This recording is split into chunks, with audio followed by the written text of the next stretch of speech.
horrifying moments. How Ukrainian forces destroy 200 Russian combat vehicles in Avdiivka.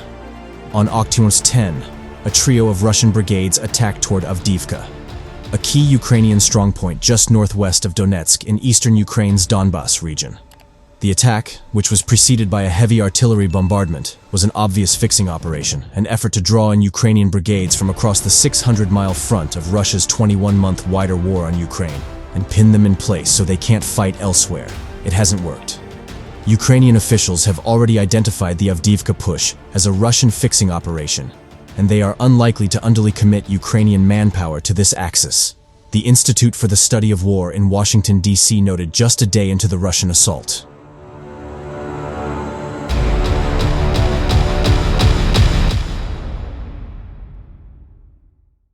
Indeed, the only major reinforcements that we can confirm Kyiv has redeployed to Avdiivka include a battalion or two from the veteran 47th Mechanized Brigade, which until recently was leading the Ukrainian assault toward Russian-occupied Melitopol in southern Ukraine. That meant the Ukrainian brigades already in Avdiivka have had to hold the line against back-to-back attacks by a bigger Russian force. One of those brigades is the 110th Mechanized, which garrisons northern Avdiivka.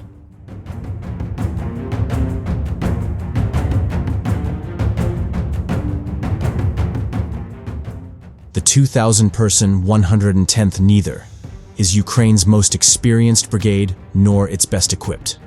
But right now, it has arguably the hardest and most important job in Ukraine's war effort, holding Avdiivka without requiring Kyiv to draw down its forces elsewhere and potentially halt its 4-month counteroffensive in southern and eastern Ukraine.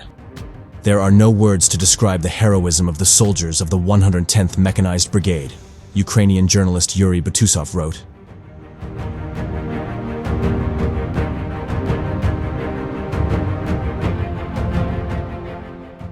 Manning trenches, firing anti-tank and anti-aircraft missiles and operating drones around the clock to drop bombs and call in artillery from the nearby 55th Artillery Brigade.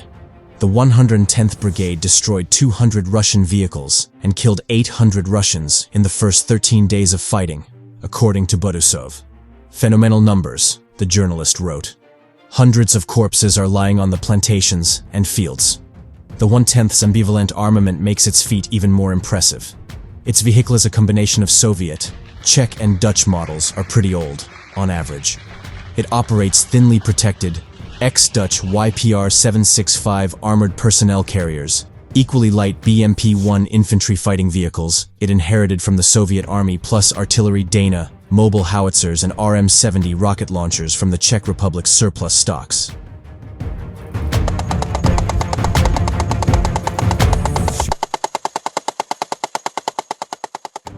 The brigade has made creative use of its middling vehicles, however.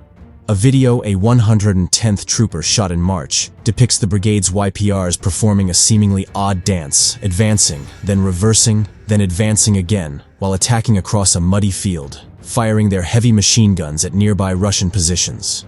The YPR's dance may have complicated enemy targeting, potentially protecting the thinly armored APCs from return fire. But equipment and tactics don't explain why the 110th Mechanized Brigade has held. Not really. In a fight this intensive, morale matters more than methods and materiel do.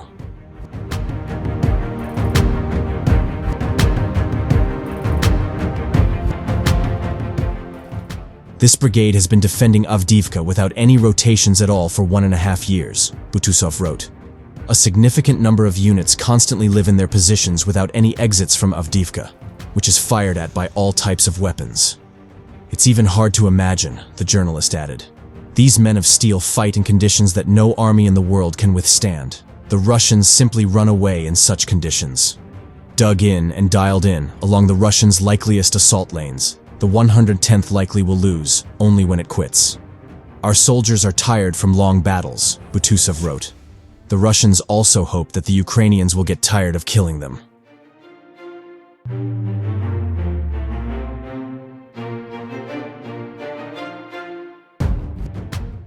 Russia and Ukraine are locked in a stalemate, and the two warring sides need to negotiate a peace deal, the authoritarian leader of Belarus said yesterday.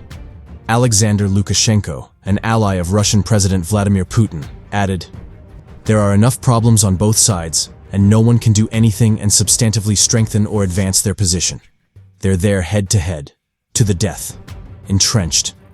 People are dying. Russian forces have continued to bombard the battered city of Avdiivka in the Donetsk region for the past week, despite suffering heavy losses, according to the US.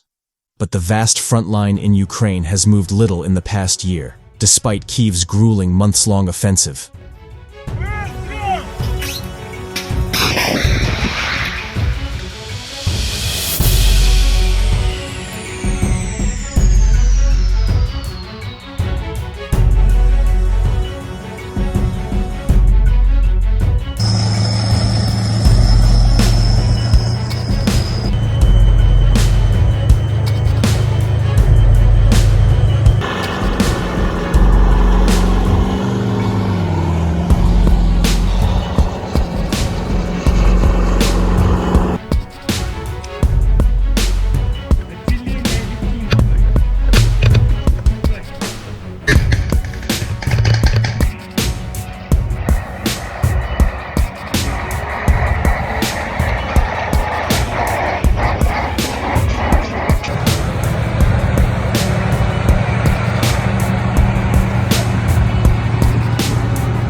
Веселого нового року, к***ти!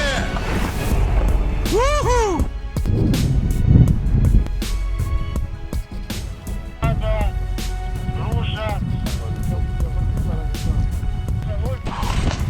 Хватит его, нет? Должно хватить, давай. Выстрел!